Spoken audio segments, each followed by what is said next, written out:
as hard as he can. Okay. And of course, when he puts his fangs into you, you certainly feel it. I think it Watch Johnny's Bite.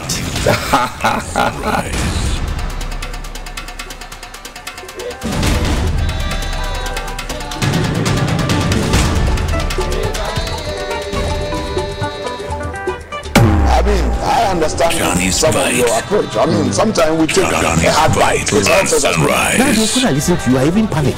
Maybe, hey, Why do you panic? the way you, Papa, you know Papa. Figuratively, he bites as hard as he can. Okay. And of course, when he puts his fangs into you, you certainly feel it.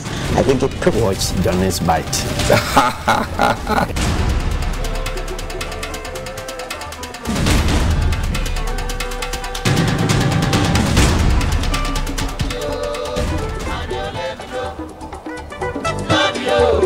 You know, I've watched you. Sometimes our people disagree with you, but I mean, I understand some of your approach. I mean, sometimes we take a hard bite. It helps us as politicians. Nowadays, when I listen to you, I even panic.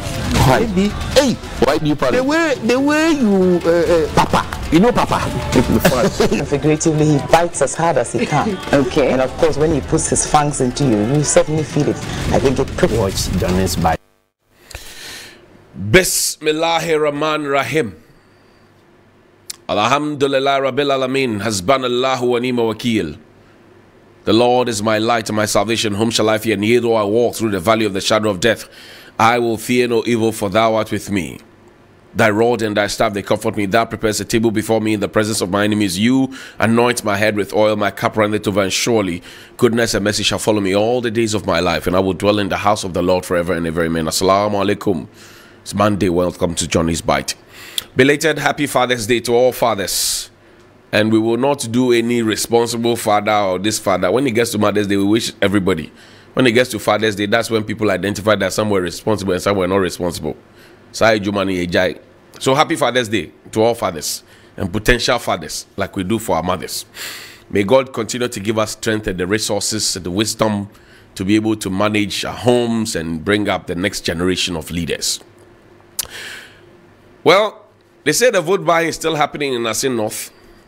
People are still sharing stuff. My understanding is that there's heavy police presence. Some more will be sent there. It's a good thing if we have the police there, so that any hoodlum who comes to misbehave will be dealt with. And we expect that people who come there to misbehave will be dealt with according to the law. But over the weekend, a lawyer friend of mine had a conversation with me. And I thought that we had to bring back some of the things that have been said about the fight against Galamsey, because you know last week back and forth with Mr. Charles Bisu, SP, and all of that back and forth. Play for me what the president said about his presidency and Galamsey. I took the decision that that would be a betrayal of the trust that the Ghanaian people put in me on the 7th of January this year. And as a result, we established this committee within the government to design a policy for us, not just to stop it, to reclaim the land, to let our rivers work again, but also to see how we can figure a way for all these able-bodied young men who are involved in this activity to find an alternative livelihood. So it's a package. It's a package that we have designed to try and bring this menace to a conclusion. I've said it in the cabinet, and perhaps it's the first time I'll be saying it in public. I am prepared to put my presidency on the line on this matter.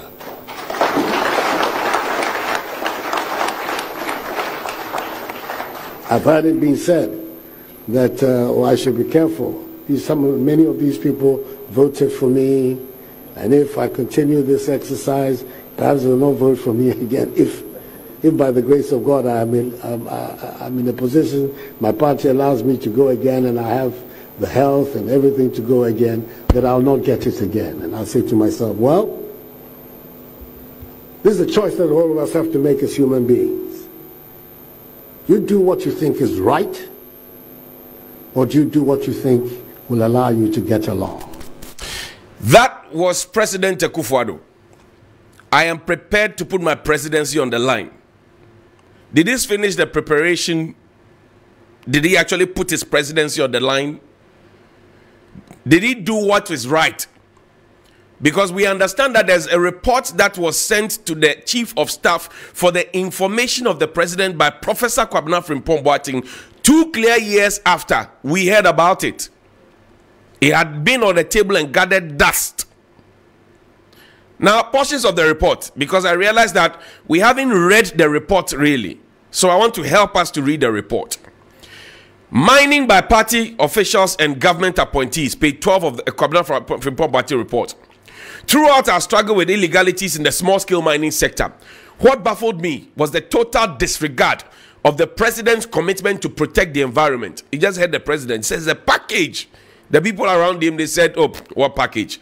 I can state without any equivocation that many party officials from national to the unit committee level had their friends, personal assistants, agents, relatives, financiers, or relatives engaged in illegal mining. Most of them engaged Chinese working for them. I am not referring to party people who had their legitimate concession and were mining sustainably as they were instructed to do. These are the appointees in the Jubilee House. Listen, there are appointees in the Jubilee House that are doing or supporting illegal mining or interfering with the fight against the menace. Examples are: 1, Lord Comey is the director of operations at the presidency. Charles Niteko Tego is a presidential staffer, and Frank Asiedu Bekwin Protozwa works in the office of the chief of staff. Now, question is, the president has asked for, what do you call it? Pause it there. The president has asked for an investigation to be conducted by the CID.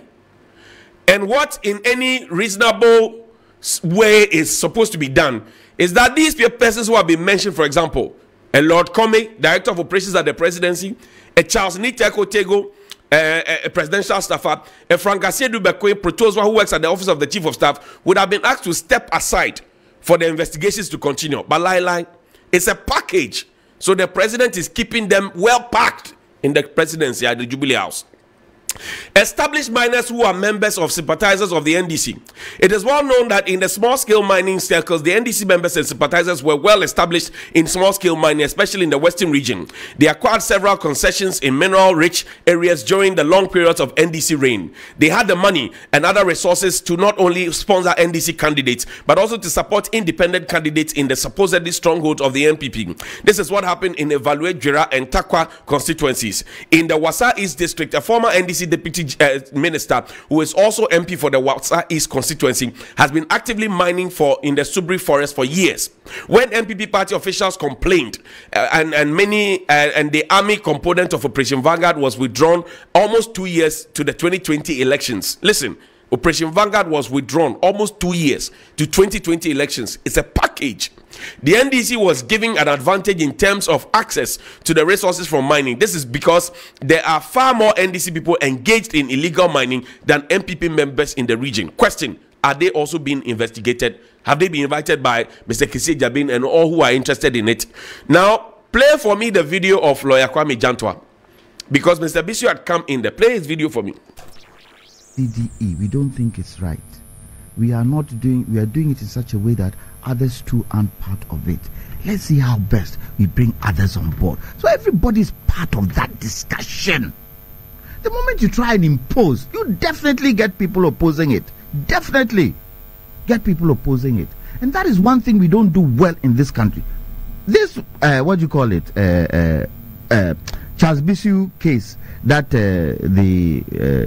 Justice Abodape has given him a leave of absence from the OSP. We are talking about it as if Charles Bisu didn't want to go and see the OSP. But there's a case, substantive case of human rights, and he feels his human rights are being trodden on. And that case should finish before. And I called Charles Bisu. I called him. I said, Charles, what's going on? What's going on? This is what I hear. You are a wanted man. I said, do not allow your face to be dragged in the mud. Go. You have nothing to hide. You say you have nothing to hide. Go. Go. What is it? You go. They say they've arrested you. You bail yourself, won't you? So go. 24 hours later, he said he's prepared to go to the what you call. But he has a case in court. And for me, the judge is no stupid judge. The judge is no fool.